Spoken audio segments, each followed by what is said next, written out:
Hai semua, nama gua Adam dan terima kasih buat lo yang udah klik video ini. Banyaknya kasus bukannya terjadi hanya di luar negeri aja cuy, tapi di Indonesia juga ada nih cuy. Kali ini gua akan ngajak kalian bahas satu kasus yang terjadi di Indonesia ya, cukup viral kemarin. Kasus yang terjadi di negara kita bukan hanya dongeng, tapi kisah nyata. Jadi sebelum kita masuk ke detail cerita kisah nyata ini, bagi yang belum bergabung di channel gua, jadi gua saranin buat lo klik tombol like, comment, dan subscribe, dan aktifin notifikasi lonceng kalian agar tidak ketinggalan video-video terbaru dari gua. Dan insya Allah gua akan ngupload sekitar 1, 2, atau 3 video dalam seminggunya, ya semampu yang gua bisa lah. Kalau udah siap, let's do it.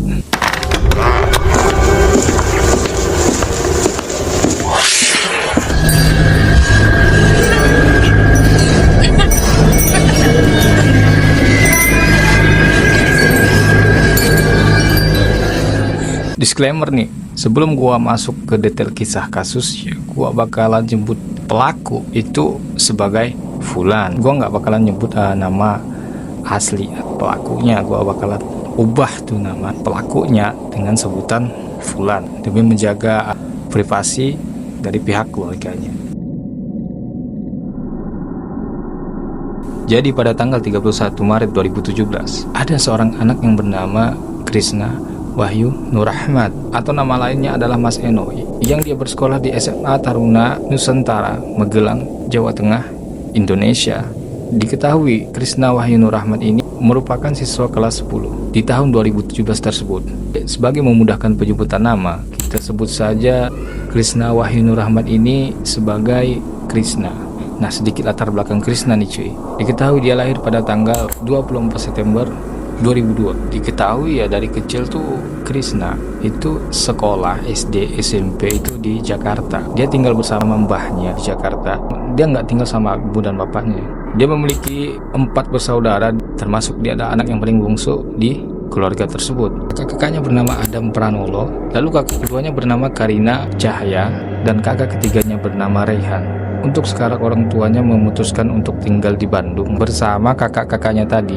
Beralamat di Jalan Sumarsana, nomor 12 RT 3 RW 4 Kelurahan Merdeka, Kecamatan Sumur, Bandung, Jawa Barat. Ayahnya diketahui sudah meninggal, bernama Kartoto, seorang perwira berpangkat Mejen, dan ibunya bernama Umi Isnaningsih. Sejak kecil Krishna ini hingga SMP memang tinggal bersama mbahnya di Jakarta. Dia jarang banget tuh pulang ke Bandung kecuali saat libur. Diketahui Krishna ini berdasarkan saksi-saksi dari ibunya, anaknya itu dikenal sebagai seorang yang pendiam dan tidak banyak tingkah, dan juga dia nggak memiliki catatan masalah tuh di sekolahnya. Itulah guys sedikit latar belakangnya si Krishna Wahyu Nur Rahmat ini guys. Setelah lulus SMP, Krishna melanjutkan sekolahnya di SMA Taruna Nusantara, Magelang, Jawa Barat, Indonesia. Ketika dia bersekolah di sana, dia tinggal di asrama yang disediakan oleh pihak sekolah tersebut. Semenjak sekolah di sana, ia pun dikenal sebagai anak yang baik, ya nggak ada masalah apa-apa di antara teman-teman ataupun gurunya. Nah, ada nih satu temennya, tuh teman sekelasnya Krishna ini guys, yang kita sebut saja Fulan, yang berumur sekitar 15 tahun. Ya, enggak jauh lah pantarannya sama Krishna ini. Mungkin seumuran kalau nggak salah. Nah, temennya ini nih nggak suka nih sama Krishna. Kenapa Fulan ini nggak suka sama Krishna? Disebabkan karena Krishna ini sering mergokin dia itu ketahuan mencuri guys. Krishna udah sering juga nih ngingatin beliau nih agar stop deh, lu jangan mencuri. Itu nggak baik cuy. Bukannya sadar diri, udah diingetin teman, udah dinasehatin teman, beliau malah dendam. Pada tanggal 31 Maret 2017, komplek asrama SMA Taruna Nusantara, terdapat komplek asrama khusus untuk murid yang menginap di sana. Dan gua yakin pasti di antara lo yang pernah bersekolah ataupun yang pernah melihat secara langsung bentukan asrama sekolah tuh gimana. Lo sendiri yang ngerasain sekolah di sana yang ada asramanya pada saat rumah lo tuh jauh tuh dari sekolah lo. Nah, sekolah itu menyediakan tuh untuk siswa yang jauh dari rumahnya. Jadi di sana tuh ada penginapan gitu guys, yang disebut dengan asrama sekolah. Singkat cerita, sekitaran pukul 4 subuh dini hari, ada nih pamong sekolah ataupun anggaplah seperti security sekolah sedang berkeliling di sekitar sekolahan tersebut. Seperti biasa, tugasnya pamong ataupun security yaitu kan menjaga sekolah agar tetap aman, damai dan sejahtera. Nah, pas pamong ini berkeliling ya, itu kan menjadi tugas harian yang biasalah untuk pamong kan, untuk security. Jadi dia tuh keliling-keliling untuk memastikan nih murid-murid itu aman. Dan memang sekitar jam 4 tuh ya, untuk lo yang muslim ya, itu diwajibkan bangun lebih awal untuk melaksanakan sholat subuh. Nah, tugasnya pamong ini nih membangunkan murid-murid lainnya agar bersiap-siap untuk melaksanakan sholat subuh. Nah, dicek tuh satu-satu kamar-kamar murid-murid tuh kan. Nah, dicek tuh kamar satu-satu di antara murid satu dan murid lainnya. Seperti yang lo tahu, di asrama itu ada yang namanya nomor pintu ya kan, nomor kamar masing-masing. Buat sebagian yang pernah bersekolah ataupun pernah tinggal di asrama sekolah, lo pasti familiar banget nih dengan nomor kamar asrama. Nah, pas pamong lagi jalan-jalan nih, dia menelusuri kamar-kamar nih satu persatu, dicek aman dan dibangunin juga, udah pada bangun nih anak-anak yang lainnya. Nah, ketika dia berjalan di kamar B2 ya, membuka tuh pintunya, apa yang dia lihat bikin bulu kuduknya merinding sejadi-jadinya. Dia merasa panik, gelisah, dan dia nggak tahu nih mau gimana ini. Ia merinding sejadi-jadinya dikarenakan kamar tersebut banyak berceceran darah. Seperti yang lo tahu, dimana ada darah pasti situ ada hal yang mengerikan. Beliau ketika saat berjalan-jalan dan membuka pintunya perlahan-lahan ya kan, seperti biasa, beliau menemukan satu orang mayat. Mayat ini tergeletak begitu di kamar tersebut dan bersimbah darah nih. Ketika security tadi membuka nih pintunya, dengan cepat beliau pun menelpon polisi dan polisi pun bersegera tuh datang ke TKP. Dan lo tahu nggak siapa jenazah yang ditemukan security tadi? Ya, lo nggak salah cuy, bahkan nggak salah. Yang ditemukan dan main oleh security tadi, dia adalah Krisna Wahyu Nurrahmat.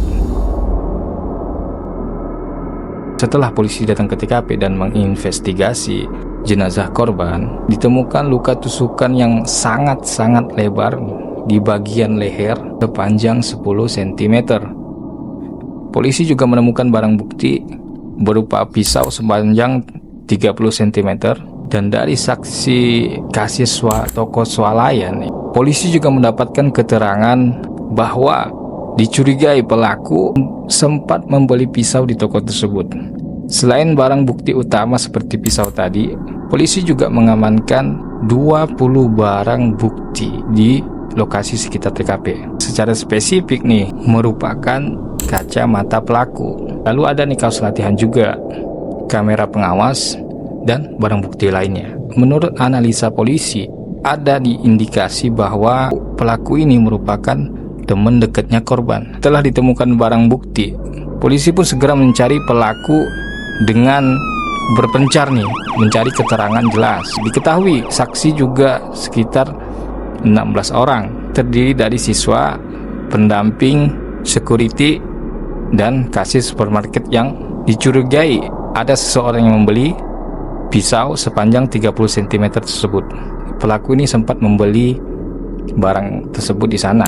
Lalu dari hasil otopsi jenazah korban, korban meninggal 1 jam setelah ia ditemukan. Hasil identifikasi sementara, tersangka diketahui beraksi sendiri pada saat korban sedang tidur di sekitar pukul 3:30 subuh dini hari. Pelaku membunuh korbannya dengan menusuk di bagian leher dengan pisau sepanjang 30 cm yang ia beli tuh di toko swalayan tadi. Singkat cerita nih, dari hasil temuan polisi dan hasil otopsi polisi dan juga beberapa saksi nih, setelah dicek semua dan hasil yang dicocokkan dari otopsi dan temuan-temuan polisi tahu nih siapa dalang dari pembunuhan ini.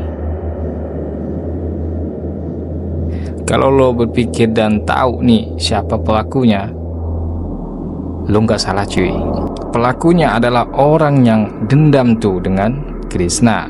Dia adalah si Fulan yang kemarin dipergoki oleh Krishna itu sedang mencuri, dan Krishna pernah nih sesekali menasihati beliau dan beliau tuh nggak terima cuy.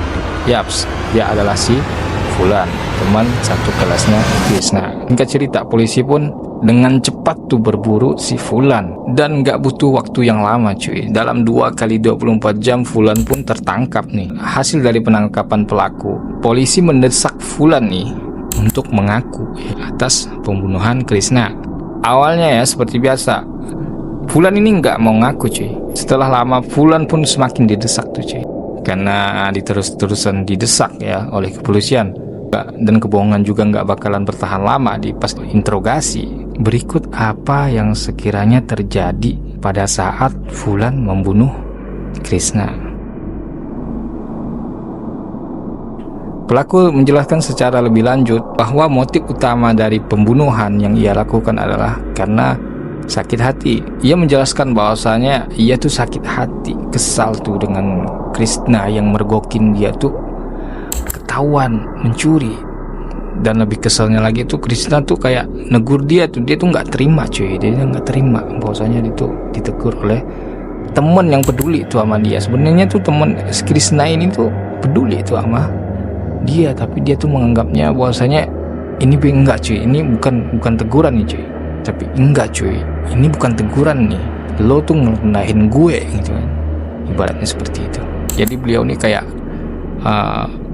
salah paham, ataupun dia tuh nggak bisa berpikir bahwasanya temennya tuh peduli itu sama dia. Nah, dikarenakan beliau ini sakit hati dan kesal nih, ada lagi nih satu yang buat Fulan ini kesal nih sama Krishna. Menurut penjelasan pelaku nih, pada saat dia di kelas bersama Krishna tuh kayak pinjem tuh ponselnya, pinjam HP-nya si Fulan tadi.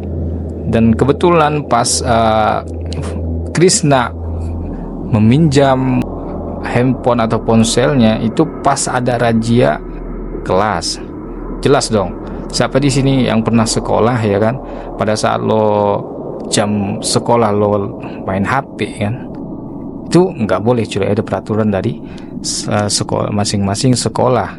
Ya mungkin sekarang untuk kurikulum sekarang ya mungkin ya itu boleh sebagian sekolah yang membolehkan membawa handphone. Tapi untuk zaman tahun 2017 tuh ada itu tuh sama sekali ada nih yang nggak boleh bawa HP gitu kan selama pelajaran ataupun selama masih jam sekolah. Nah, Krishna ini diketahui minjam handphonenya si Fulan nih.